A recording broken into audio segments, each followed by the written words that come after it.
रसाळ बर्फी हा एक सुंदर खाद्यपदार्थ आहे. नावच किती छान आहे ना. नाव ऐकूनच तोंडाला पाणी सुटेल. तर पूर्वी राजे राजवाड्यांच्याकडं संस्थानिकांच्याकडं हा पदार्थ केला जात असायचा.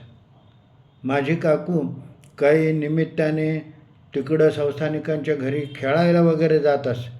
त्यावेळेला तिथं बघून ती हा पदार्थ शिकली होती आणि तिची सांगण्याची पद्धत फार भारी होती. म्हणजे महिनाभर आधी ती सांगायची, आता श्रावणामध्ये तुझा वाढदिवस येणार आहे, तेव्हा मी रसाळ बर्फी करेन बरं का. वा वा, छान वाटायला. मग तयारी सांगायची ती आणि त्या दिवशी तयारी चालू करायची. नारळ आणायचे 2 मोठे, ते खोवायचे.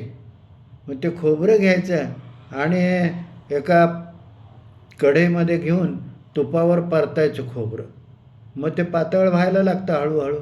त्यामध्ये साखर घालायची, वेलचीची पावडर घालू शकतो, बदाम खिसून घालू शकतो, काय वाटेल ते नटवता येतं. पण नटवलं नाही तरीसुद्धा ती तेवढीच छान होती. वाटलं तर खवा घातला तर आणखी चांगलं लागतं. मग असं खूप कोरडं न करताना ते थोडंसं मऊसर असतानाच खाली उतरवायचं, गॅस बंद करायचं आणि नंतर वाढताना ते डायरेक्ट अशी मऊ मऊ बर्फी असते तीच ताटामध्ये वाढायची. साध्या आमटी भात किंवा मसाले भात त्याच्याबरोबर नुसती खायची ती रसाळ बर्फी.